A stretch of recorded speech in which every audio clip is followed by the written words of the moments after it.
Hey guys, what's up? It's your favorite video vlog, whatever. It's your favorite vlogger, Cedric. And yes, Cedric. Last time I think it sounded like I said Cedra, which isn't correct. So don't address me by that in public, because I might get kind of offended and then go like slapping children, like I did last time in part one, and that's never good. So, anyways, thank you guys for watching the last video. Yada yada yada. You guys are amazing. Um, yeah. How's your week been going, guys? Like everything's been going pretty good. I hope so, because you guys better get comfortable again, because we are about to start part two of how to get over someone who is constantly on your mind, aka my really nice drug dealing ex named Susie. Yeah, sounds nice, doesn't it? So, and this time, I promise I will actually give you guys some advice. A friend pointed out to me that my last video took like 8 minutes of me telling you guys this story, and it probably didn't help your situations. Which, that's not my mission statement. Like, really, I want to help some people. So, yeah, I'll try to make it a little bit more educational this time, quote unquote. Okay, so last video, you guys know that I talked about Susie, and that she was, this drug dealer, and that when I saw her, she was like, oh my god, you're so funny. And then she got the call, and then, oh, by the way, this is the recap. Like, last time on Obadiah O, Susie, this is a dramatic retelling. Susie picked up the phone. Hello, this is Drugs R Us. Hey, you want to buy some drugs? And then Cedric was really sad. Susie, you're a drug dealer? I'm sorry, Cedric. It's just this way. I don't know who you are anymore. I'm leaving. Wait a second. Never mind. Okay, so now that we got that out of the way, we're going to move on to part two about what happened after I walked out of the door.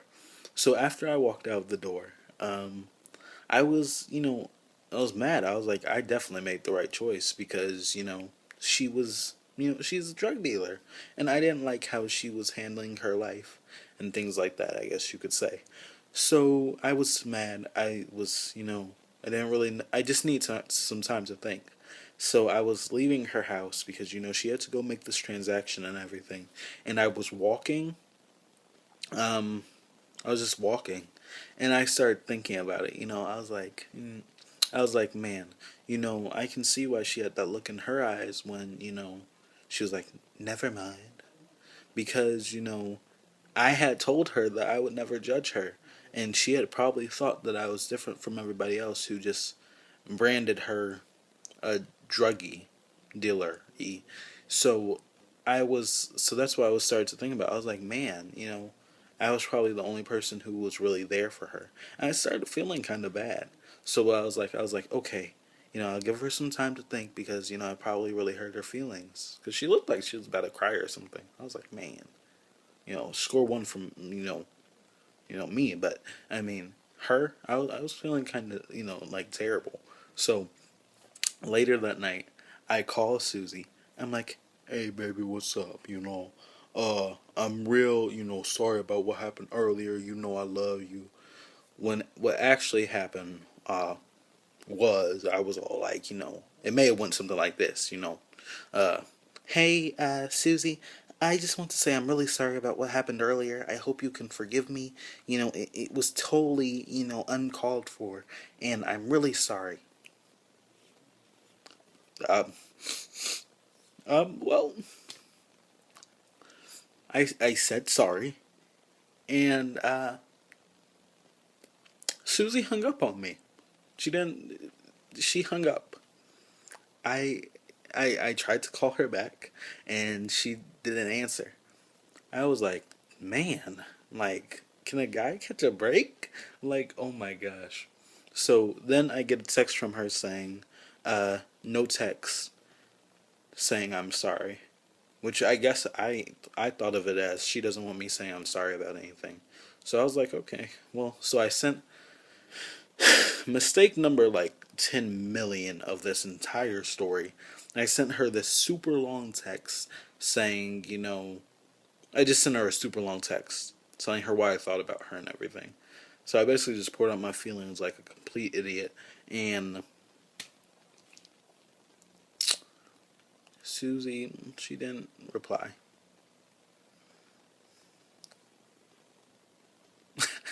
It's really sad. I honestly kind of want to cry. But she didn't reply. And I was like, okay, well, what can you do? And I went outside and I picked up the shovel and I marched over. Anyways, so uh, that's basically that's the end of the story right there. Not so much the climactic ending you guys were hoping for. Probably not. But that's what happened. And so the point is, I couldn't get Susie off of my mind for a while. I was always thinking about her. I was like, man, I wonder how Susie's doing today. I was like, I even messaged her a couple of times, like, hey, what's up? She just won't reply. So I, some friends were like, she just needs some space. You should probably just leave her alone. And that's what I did. So now we're about to get to the informational part of how to get someone off your mind who's constantly there. Okay. So now, fact is, it's probably unlikely for a person to have a drug dealing ex named Susie, who's really nice. So we'll put it into logical terms, and we'll say that you and this girl, you liked the girl who didn't like you, okay, or you liked the guy who didn't like you. So we'll say that this person, we'll give them another name. We'll call this person that you like, uh, Jay. That's a good like unisex name. So Jay. So you and Jay were talking, and you were like, I love you, Jay. And Jay was all like, oh, well, I don't love you. And that's just my voice for everybody. And so, it just, that's what happened. Like, and you were like, or maybe this is better. Okay, so you like Jay, but Jay likes somebody else. And this is your best friend named Tonisha. So you know that Tanisha likes Jay too, so you don't want to get in the middle of that, right? So you're probably like, how am I going to stop thinking about Jay because Jay's all I can think about. Well, here are a few tips. One, tip one of how to get over Jay. um, Surround yourself with positive people, good friends. Honestly, that's what really helped me a lot in the situation with Susie and a million other people, is surrounding myself around positive people who got my mind off of it. And that's honestly just like the biggest thing is getting your mind off of it. That's the goal. So positive people like friends most definitely can really help.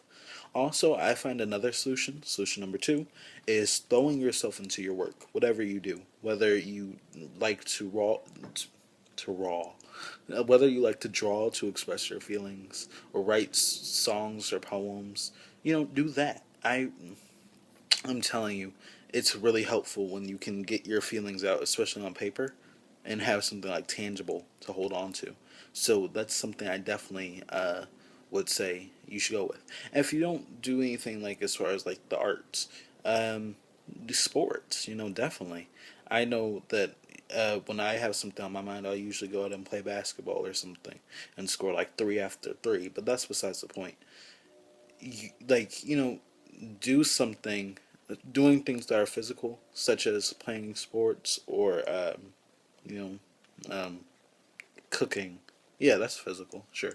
Um, those things will really help. Honestly, I can honestly tell you, you won't even. You will have so much on your mind dealing with this other thing. It's really helpful. Tip number three, uh, in case you couldn't see it, I didn't put it all the way up because I didn't know if I had the right number of fingers up. So, um, you know, read a book honestly. Like do homework.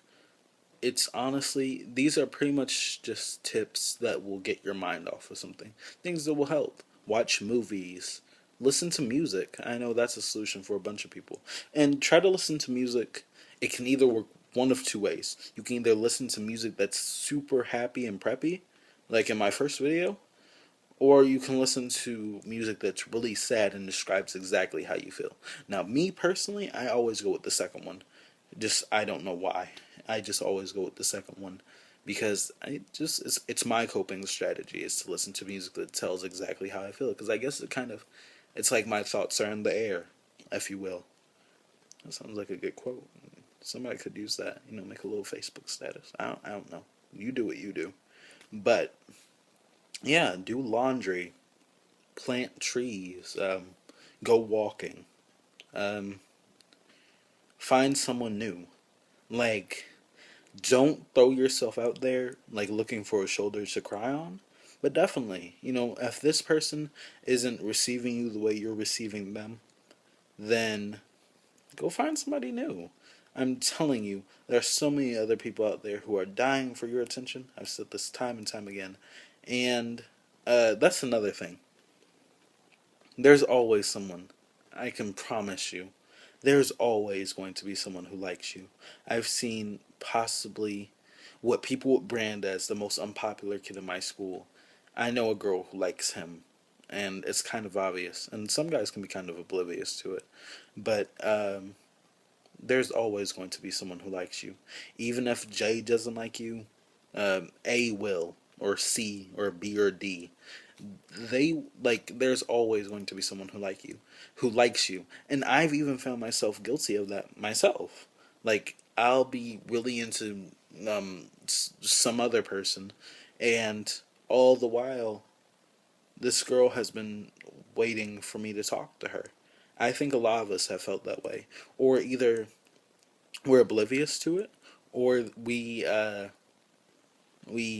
don't want their affection for some reason, because they either look a certain way, or they don't do things, or they aren't cool, things like that, like really shallow things.